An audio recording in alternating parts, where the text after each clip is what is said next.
Bonjour les audacieuses de la foi et bienvenue sur la chaîne Oser vaincre. Je veux que toute ma famille soit sauvée. Qui n'a jamais eu ce genre de pensée? Lisons Acte 16, 31. Mais pour bien comprendre le contexte de ce passage, je vous invite à le lire à partir du verset 25. Paul et Silas répondirent, « Crois au Seigneur Jésus et tu seras sauvé, toi et ta famille. » L'explication courante qui est donnée à ce passage est que nous pouvons réclamer le salut de nos proches, ce qui est bien évidemment faux. Même moi, je le croyais au départ. Mais en réalité, lorsqu'on comprend les choses du royaume de Dieu, on comprend que ça ne fonctionne pas de cette manière-là. Parce que chaque individu doit croire au Christ pour lui-même. Le sens véritable de ce verset est celui-ci. Crois au Seigneur Jésus et tu seras sauvé. Ta famille le sera aussi si elle croit. Ça marche pour tout le monde. S'il suffisait de revendiquer le salut de nos proches, dans ce cas, on n'aurait plus besoin d'enseigner l'Évangile.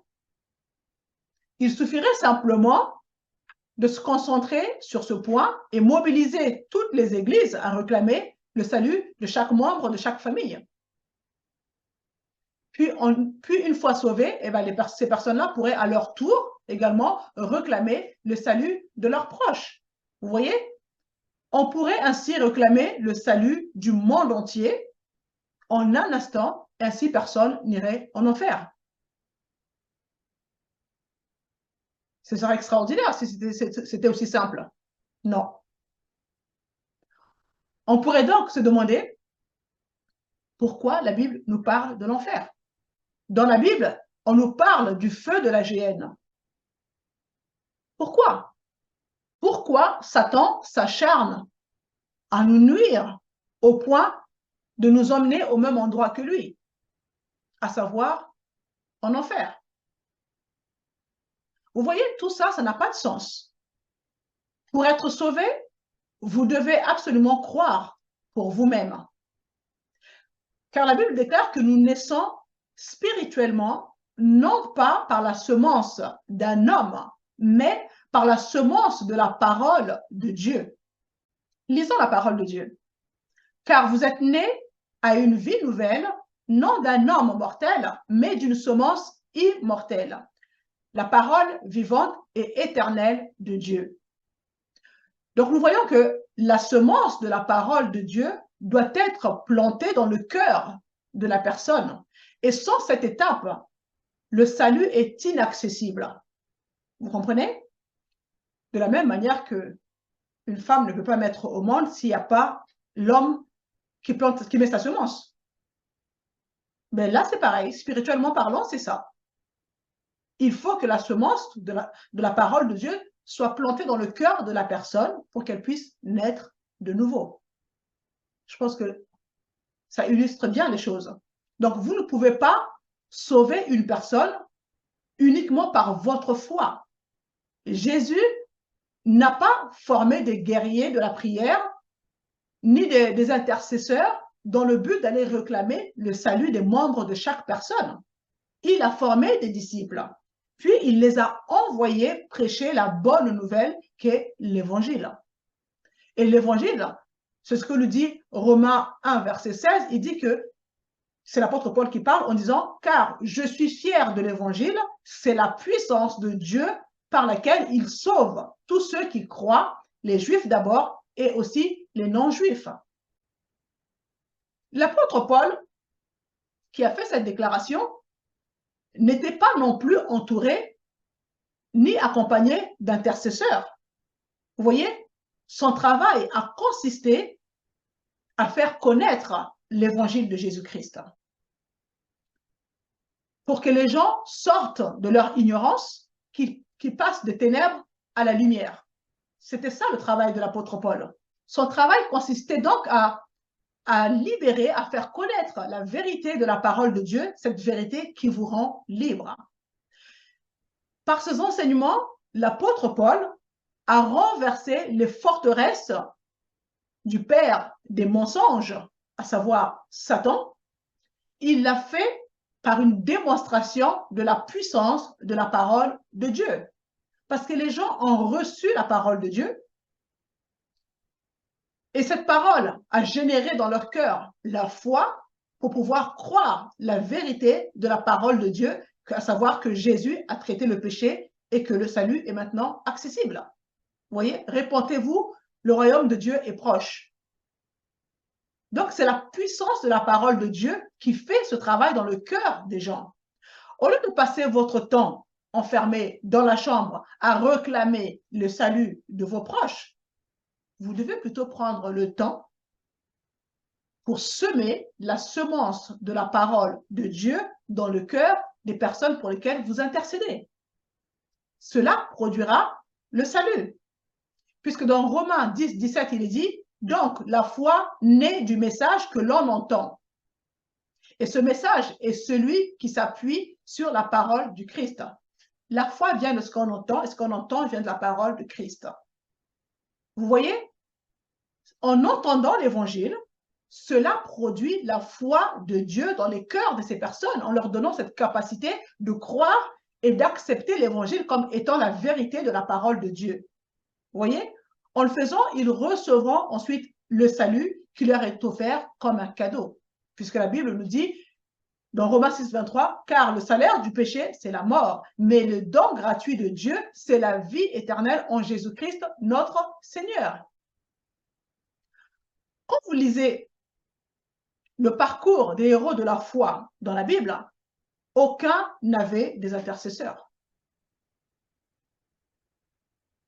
Mais certains prédicateurs de nos jours disent qu'avant d'aller évangéliser dans des villes, il faut d'abord lier l'homme fort et briser sa puissance, etc. Oh là là, qu'est-ce que l'Église ramène des choses qui sont en dehors de la vérité biblique, c'est juste incroyable. Certaines églises contribuent à détruire la foi des gens. Qui est l'homme fort? L'homme fort, c'est Satan, n'est-ce pas? Donc, avant de chercher à les lier Satan, nous devons d'abord comprendre, nous demander, qu'est-ce qui a permis que Satan soit relâché? Et quand nous repartons dans le livre de la Genèse, nous comprenons que c'est le péché qui a relâché Satan. Parce que l'homme a péché, ça a relâché Satan. Cela signifie que c'est donc la justice qui le lie. Laissez-moi vous poser une question. Qui êtes-vous en Christ? La nouvelle naissance a fait de vous la justice de Dieu en Christ. De ce fait, vous êtes en mesure de lier Satan et de briser sa puissance. De la même manière que Jésus a pillé l'homme fort et a détruit ses œuvres, étant devenu la justice de Dieu en Christ, vous êtes aussi capable de le faire. La Bible dit, or le Fils de Dieu est précisément apparu pour détruire les œuvres du diable. Vous liez Satan en marchant dans votre justice. Satan n'avait aucun pouvoir pour toucher Jésus, car il n'avait pas de péché en lui. Il n'y avait pas de péché en Jésus-Christ. Vous voyez, il était la justice. Il représentait la justice de Dieu. Et en plus, il avait autorité sur tout ce que Dieu a créé sur la terre. C'est ainsi que Adam, au départ, au commencement de la création, avait l'autorité et cette justice. Il l'a perdu parce qu'il a péché. Mais ensuite, Jésus est venu rétablir les choses. Jésus est le deuxième Adam. Il est venu rétablir les choses. Il nous a restauré l'autorité la puissance que Dieu avait donnée à Adam au commencement. Et il nous a dit, maintenant, tout pouvoir m'a été donné dans les ciels, sur la terre et sous la terre, allez. Donc, du coup, nous avons repris notre position d'avant, comme au moment de la création. Nous avons autorité, nous sommes la justice de Dieu, nous marchons dans cette justice. Donc, le diable n'a aucun pouvoir sur nous. Vous voyez? Cette même autorité que Jésus a exercée lorsqu'il était sur la terre, il nous l'a redonnée. Satan a le pouvoir, je dirais même qu'il vous vole votre pouvoir, votre puissance, votre autorité lorsque vous demeurez dans l'ignorance. Osée 4, 6. Vous voyez? Il utilise votre puissance contre vous-même à partir du moment où vous êtes ignorante de ces choses. Quand vous ne connaissez pas votre position en Christ, quand vous ne connaissez pas votre autorité, quand vous ne connaissez pas ce que Jésus a déjà fait pour vous, Satan en profite et il utilise ce que Dieu vous a confié, ce que Jésus vous a restitué, il l'utilise contre vous-même. Voilà d'où Satan tire son pouvoir, de votre ignorance. Ce que tu ignores, c'est ce qui te tue. Amen. Satan a perdu sa protection. C'est un ange déchu. L'autorité, la puissance qu'il a, il avait volé à Adam et Jésus a fait tout le nécessaire pour que cela nous soit restitué. Vous comprenez? Nous marchons dans la justice de Dieu. Nous sommes la justice de Dieu. Et de ce fait, nous pouvons détruire les œuvres du diable. D'autant plus que la Bible nous dit que notre situation dans ce monde est à l'identique de celle de Jésus. 1 Jean 4, 17. Tel il est, tel nous sommes dans ce monde. Dieu est esprit. D'accord? Notre relation avec Dieu se passe d'esprit à esprit. Il nous voit dans l'esprit. Et dans l'esprit, nous sommes à l'identique de son Fils Jésus. Il n'y a aucun péché en nous. Est-ce que vous réalisez ça? Parce que parfois, nous doutons de notre identité parce que nous nous regardons dans la chair. Ok, hier, j'ai trébuché, j'ai commis un péché, donc je ne suis plus la justice de Dieu. Non, tu n'es pas la justice de Dieu dans ta chair. Tu es la justice de Dieu dans ton esprit. Et la Bible déclare que lors de la nouvelle naissance, notre esprit a été scellé du Saint-Esprit. Alors, le passage. En lui, vous avez cru et vous avez été scellés du Saint-Esprit qui avait été promis. Éphésiens 1, 13. Vous comprenez? Votre esprit a été scellé.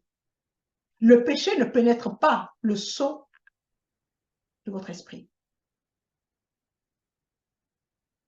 Votre esprit ne contribue pas au péché. Vous voyez? Donc, vous pouvez vous approcher de Dieu avec assurance. Vous pouvez marcher dans cette justice avec assurance. Vous voyez? Nous marchons dans la justice de Dieu et nous pouvons détruire, en fait, les œuvres du diable et nous pouvons lier l'homme fort simplement en marchant dans notre justice. Pas besoin de passer notre temps à hurler, Satan, je te lie, je saute à gauche et à droite, je te lie, je t'enchaîne, etc. Non. Tout ça, c'est un manque de connaissances qui nous pousse à agir de la sorte. Vous voyez, c'est l'ignorance qui nous pousse à faire ce genre de choses. Mais quand vous connaissez la vérité, Jésus ne l'a pas fait. Alors pourquoi agir de la sorte? Il est l'exemple parfait que nous devons suivre, n'est-ce pas? Jésus n'a pas, à aucun moment on lit dans les évangiles que Jésus a lié Satan. En disant, je te lie, je te lie. Non, Jésus, il a lié Satan en marchant dans la justice et en exerçant son autorité. Aussi simple que ça. Il savait qui il était.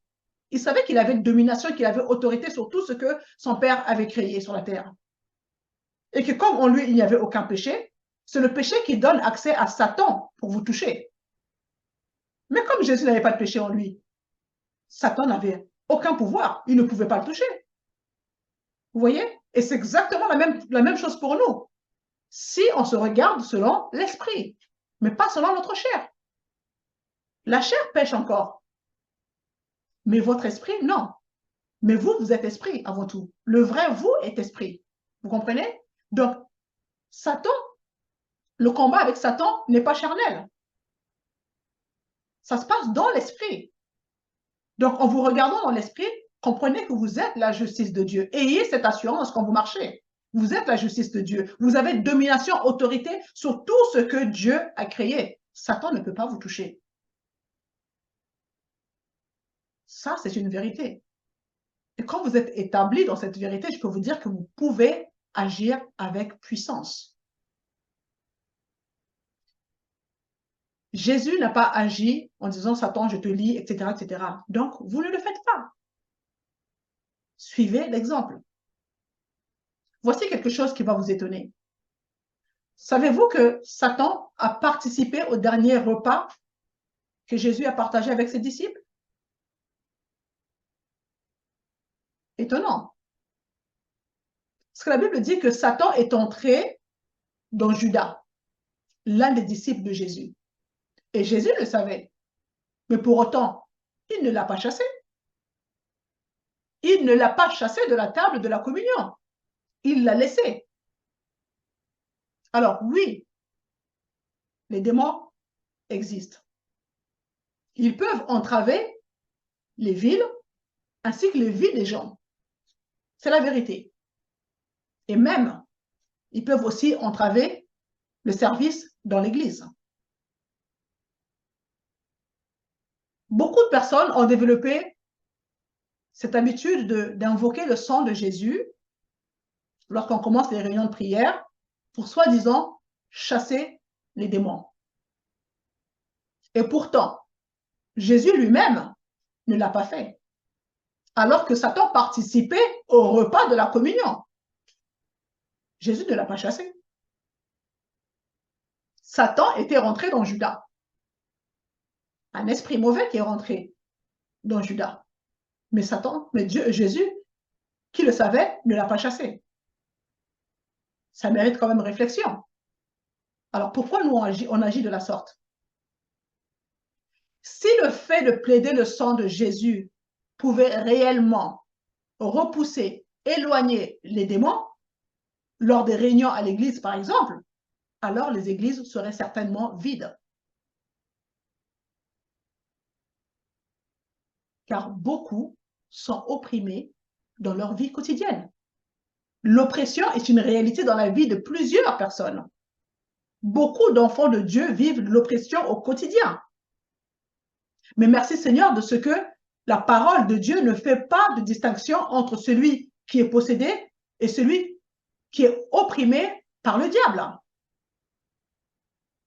Vous savez que la signification du mot opprimé, possédé, en grec, signifie démoniser. Démoniser. Si donc, par exemple, une personne est déprimée, c'est-à-dire opprimée par les mauvais esprits, cela signifie que cette personne est démonisée.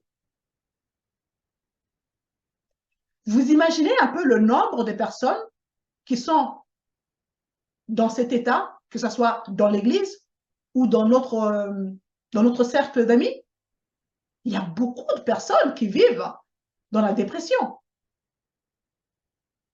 C'est triste, mais c'est une réalité. Alors imaginez que toutes ces personnes se retrouvent dans l'Église et vous plaidez le sang de Jésus dans le but de chasser les démons.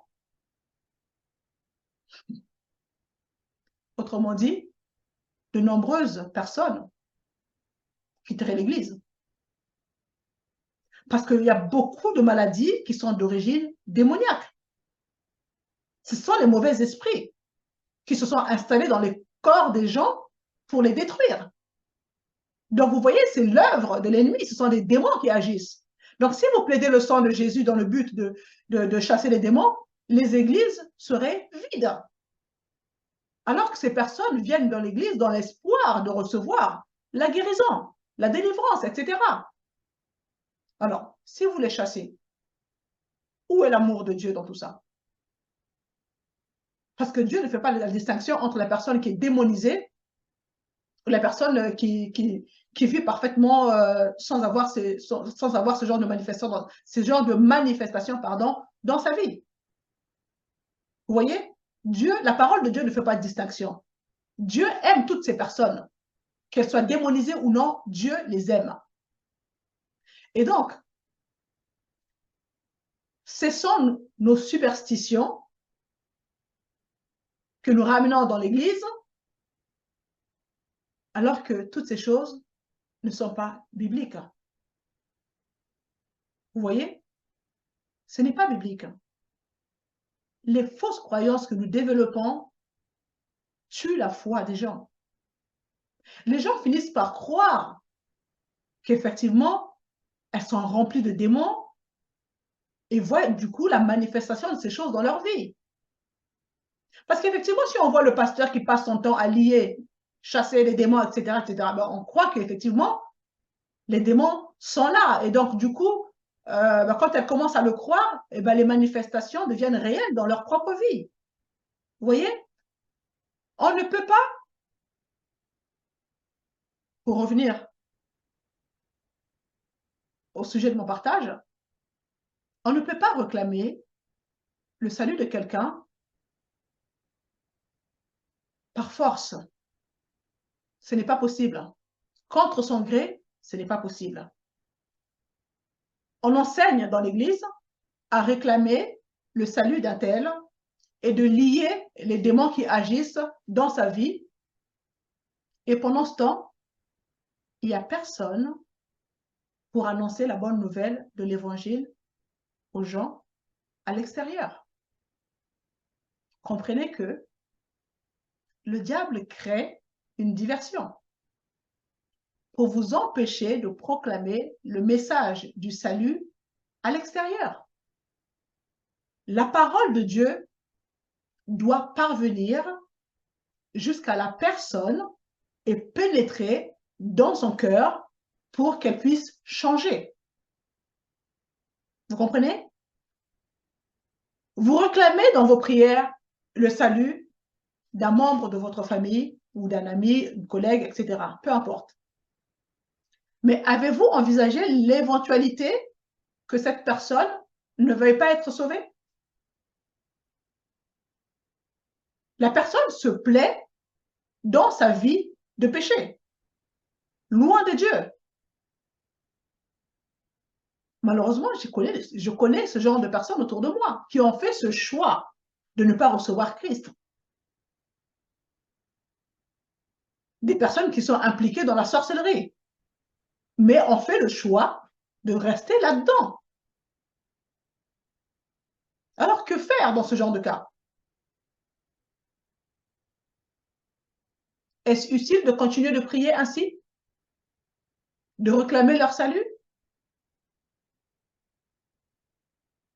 Il serait peut-être préférable de s'asseoir, d'échanger avec la personne en lui annonçant la vérité de la parole de Dieu, à savoir l'évangile, et prendre le temps d'écouter ses objections, d'essayer de comprendre pourquoi cette personne veut rester là-dedans et lui donner des réponses en s'appuyant sur ce que dit la parole de Dieu afin de l'éclairer.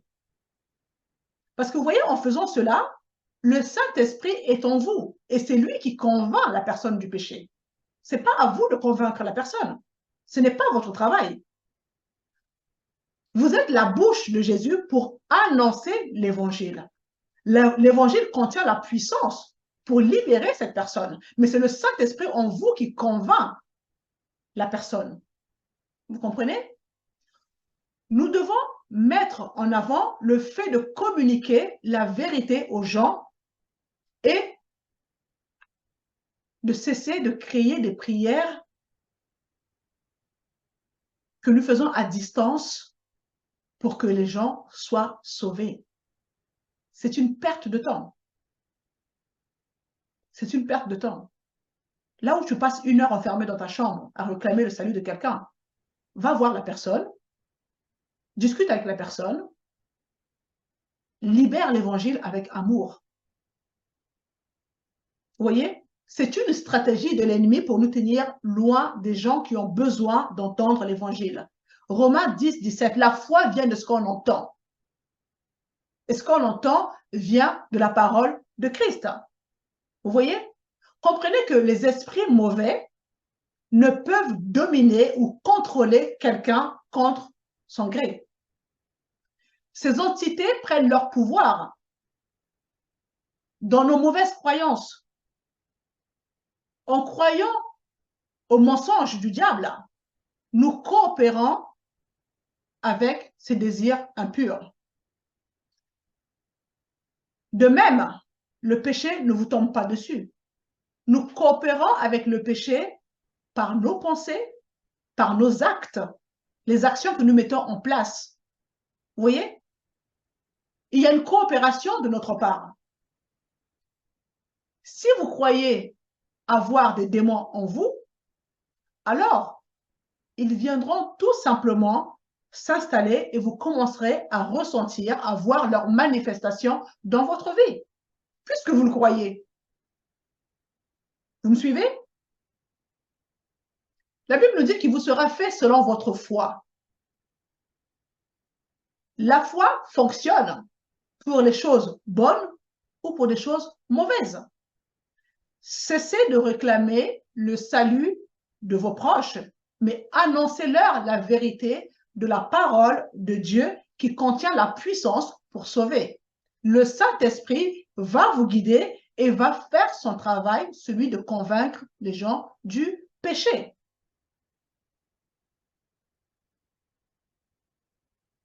C'est à vous de croire, d'aller et de le faire, de parler. La personne pour laquelle vous priez a plus de contrôle sur sa propre vie que vous en avez. Donc, comprenez qu'il y a des limites lorsque nous prions pour des gens à distance. Il y a des limites. Vous pouvez par exemple prier ainsi. Père, je te remercie pour ton amour. Tu as tant aimé le monde que tu t'es donné. Je sais que tu aimes profondément un tel. Aussi, précieux Saint-Esprit, rends-moi utilisable afin que je sois ce vase que tu vas utiliser pour pouvoir te révéler à cette personne et agir dans sa vie. Montre-moi, Seigneur, à qui tu veux que je puisse annoncer ta parole aujourd'hui. Donne-moi, Seigneur, la sagesse et je proclamerai avec zèle et avec audace la vérité de ton amour. Je t'en remercie, Seigneur. Au nom de Jésus-Christ, je sais que tu es bon, tu es merveilleux, Seigneur, pour cette personne. Amen. Vous voyez, ma sœur, fais ce pas de foi, sors de ta chambre et le Saint-Esprit va te guider vers la personne qui a besoin d'entendre cette parole qui libère et qui donne la vie. Tu dois croire, aller et faire ce pas de foi. Dieu ne t'a pas donné un esprit de timidité. Il t'a donné un esprit de force, de courage et de sagesse. Lisons 2 Corinthiens 4, versets 3 à 4.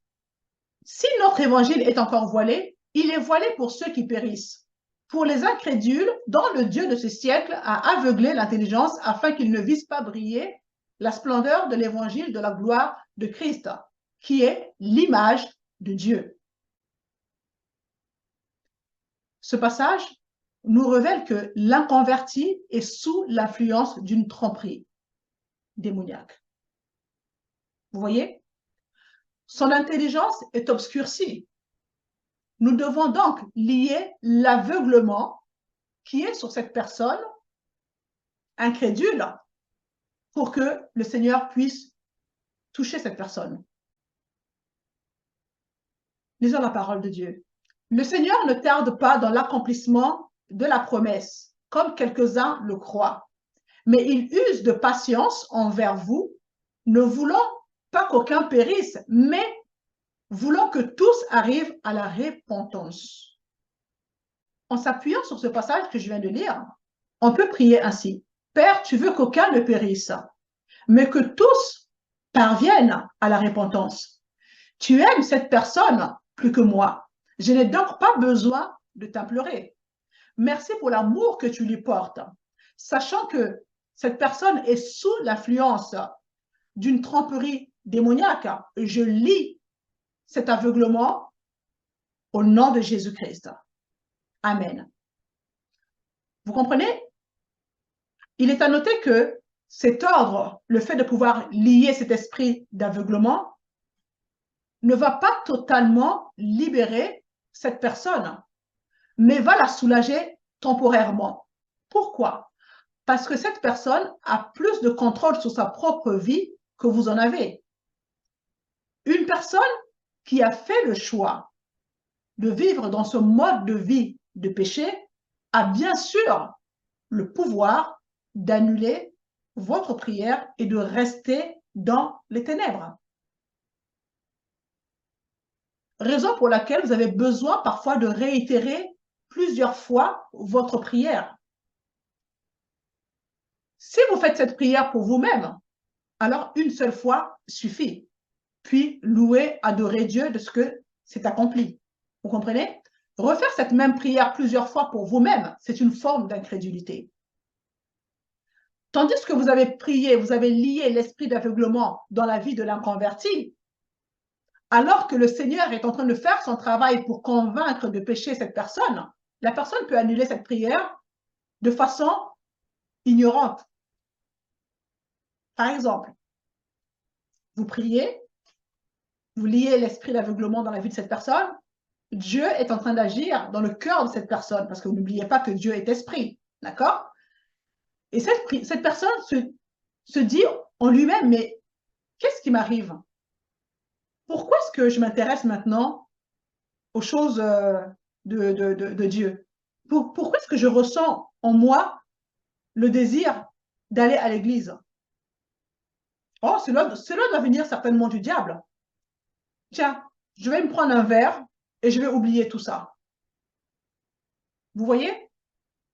La personne se détourne de l'interpellation du Saint-Esprit et votre prière est annulée. Vous voyez? Je schématisais pour vous montrer à peu près comment une personne peut annuler votre prière. C'est la raison pour laquelle il est important de réitérer cette prière. Dieu vous a bien exaucé, mais par son ignorance, la personne l'a annulé. Vous devez donc persévérer dans votre prière jusqu'à voir le fruit de la manifestation de votre prière. Ne doutez pas de Dieu, parce que Dieu est fidèle. Comprenez que cette personne peut annuler votre prière par ignorance.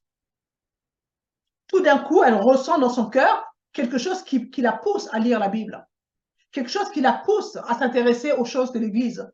Mais il y a un combat qui se passe en elle. Parce que n'oubliez pas que cette personne a la nature pécheresse. Et c'est le maître qui dirige sa vie, c'est le diable. Le diable a un pouvoir sur cette personne. Vous voyez? Donc, il y a un combat, il y a une lutte qui se passe en elle. Et donc, l'ennemi peut facilement dominer cette personne au point de dire, oh, ça, je sais pas, ça vient pas de moi, ça, c'est pas normal. Et la personne rejette cette pensée. Donc, comprenez que vous avez besoin de réitérer votre prière jusqu'à ce que cet esprit d'aveuglement soit lié et qu'ensuite la personne reçoive l'évangile de Jésus-Christ pour pouvoir naître de nouveau de la semence incorruptible de la parole de Dieu. Vous voyez? Vous pouvez par exemple prier de la sorte. Père, je te demande d'envoyer des ouvriers vers un tel, parce qu'il a besoin d'entendre ta parole. Par la foi, je libère ta puissance pour qu'il se laisse attirer par toi. Quel que soit le moyen que tu vas utiliser, Père, je prie vraiment qu'il y ait un croyant qui soit rempli de l'Esprit et qui puisse croiser le chemin de cette personne, afin qu'il lui parle de toi et de ton amour, Seigneur. que cette bonne nouvelle qui contient ta vie, cette bonne nouvelle qui contient la puissance pour être restaurée, pour être délivrée, pour être sauvée, lui parvienne, Seigneur, que cette personne soit touchée dans son cœur au nom puissant de Jésus-Christ. L'Esprit de Jésus-Christ habite en vous. Vous êtes devenu le temple du Saint-Esprit. Vous êtes un témoin de Jésus-Christ. Cela veut dire que vous êtes la bouche de Jésus, les mains de Jésus, les pieds de Jésus. Jésus passe par vous pour pouvoir se révéler aux autres. Il a besoin de vous utiliser pour intervenir dans la vie des autres. Vous êtes un canal que Dieu utilise pour se faire connaître aux autres. Dieu a besoin qu'on lui laisse accès à notre corps pour qu'il puisse intervenir. Ma sœur, tu es le corps du Christ sur la terre.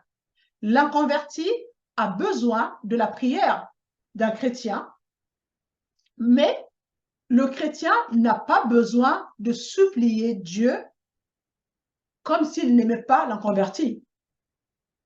Nous avons lu le passage qui montre que Dieu ne veut qu'aucun ne périsse, mais au contraire, il veut que tous parviennent à la repentance afin qu'ils soient sauvés. Donc, vous avez en vous la capacité, la puissance de libérer les choses par la foi. Vous voyez? Ma sœur, tu dois te proposer comme ouvrière, demande au Saint-Esprit de te rendre utilisable dans ce genre de situation. Que tu sois le vase que Dieu va utiliser pour pouvoir se révéler à d'autres. Bien évidemment, c'est super que Dieu envoie quelqu'un vers l'inconverti pour que cette personne soit éclairée par l'évangile de Jésus-Christ. Mais c'est encore mieux si c'est toi qui es utilisé pour le faire. Parce que Dieu a mis en toi le pouvoir de rendre libre cette personne. Dieu s'intéresse à chaque perdu. Jésus est venu pour les impies. Vous comprenez? Son désir est qu'aucun ne périsse. Et donc, c'est à nous de libérer le message, la bonne nouvelle. C'est pour ça que ça s'appelle une bonne nouvelle. C'est-à-dire que le péché est traité, Dieu n'est plus en colère, et maintenant vous pouvez être réconcilié avec Dieu. Vous pouvez avoir la vie éternelle gratuitement. C'est cela la bonne nouvelle que Jésus a demandé aux disciples d'aller propager. Vous comprenez? Donc, c'est ce que nous devons faire, nous. Nous sommes disciples de Jésus-Christ. Donc, nous devons aller proclamer cette bonne nouvelle et laisser le Saint-Esprit faire sa part des choses. Convaincre les gens du péché. On ne peut pas, nous, personnellement, convaincre les gens du péché. C'est dans l'esprit que ça se passe. C'est le Saint-Esprit qui fait ce travail. Donc, c'est sans le culpabiliser en se disant, mais mince, j'ai parlé à tant de personnes, mais ces personnes n'ont pas changé, leur vie est toujours pareille, ils ne sont pas venus à Christ. Ma sœur, ne culpabilise pas pour ça. Toi, tu as fait ta part. Parle simplement. Libère l'évangile. L'évangile contient la puissance. Ok? Tu as sémé la semence de la parole de Dieu dans le cœur de la personne. Maintenant, laisse Dieu arroser et faire croître sa semence. C'est tout. Ne culpabilise pas. Au contraire, continue à s'aimer. Sème, sème, sème. Dieu arrose et il fait croître. Point. Amen. Autre chose, nous savons que le péché a des conséquences. Et si votre désir est que cette personne inconvertie soit sauvée, vous pouvez vous opposer aux répercussions négatives de son mode de vie de péché. Nous avons cette facilité parfois de pointer du doigt à une personne qui vit dans le péché. Mais comprenez que ce ne sont pas ces actions des péchés qui font de cette personne un pécheur. Mais c'est à cause de sa nature. La nature du péché pousse la personne à vivre dans ce mode de vie. Vous comprenez? C'est sa nature qui est comme ça.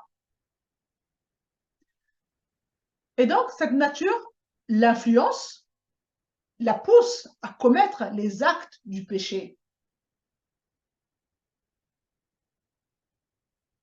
Mais quand on ne comprend pas ça, on peut facilement critiquer les gens.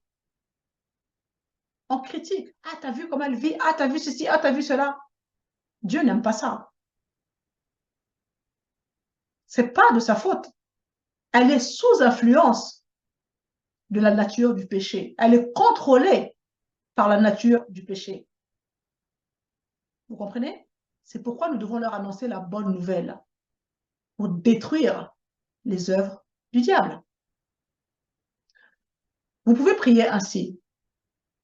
Père, cette personne doit recevoir personnellement ton pardon pour ses péchés.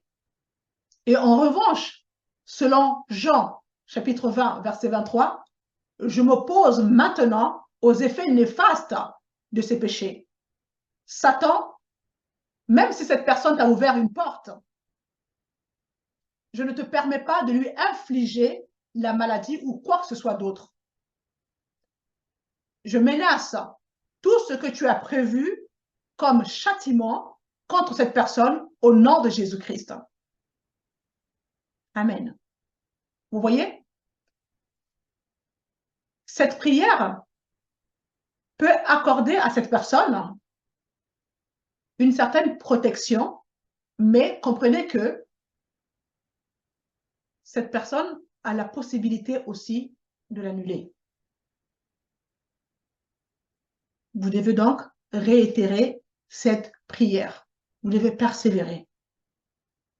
Parce que comprenez que son intelligence, comme nous l'avons lu tout à l'heure, est obscurcie. La personne est sous influence d'un esprit d'aveuglement, sous influence par la tromperie démoniaque. Vous comprenez?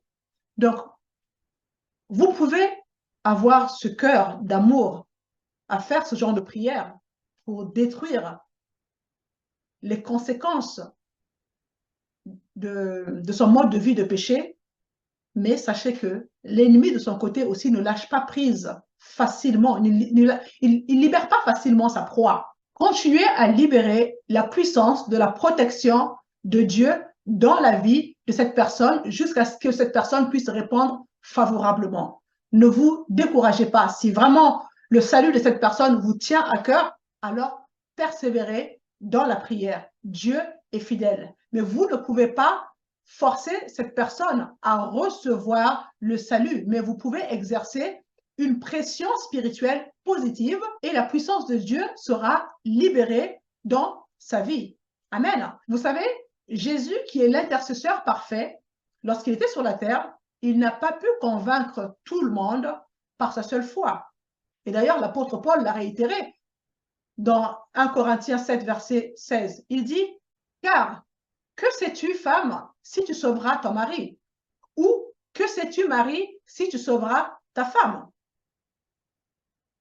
Dieu veut se servir de vous pour convaincre la personne inconvertie, car grâce à vous, cette personne sera exposée à la vérité qui libère, à savoir l'évangile. Mais comprenez que cela revient à la personne de faire le choix d'aller en enfer ou non.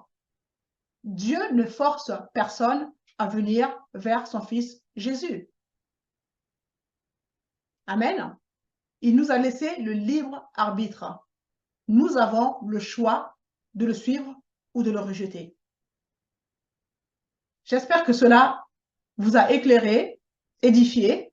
Prenez le temps de partager la vidéo autour de vous pour encourager quelqu'un d'autre, pour éclairer les autres également. Abonnez-vous si ce n'est pas encore fait, afin de ne rien manquer. Et je vous dis à la semaine prochaine.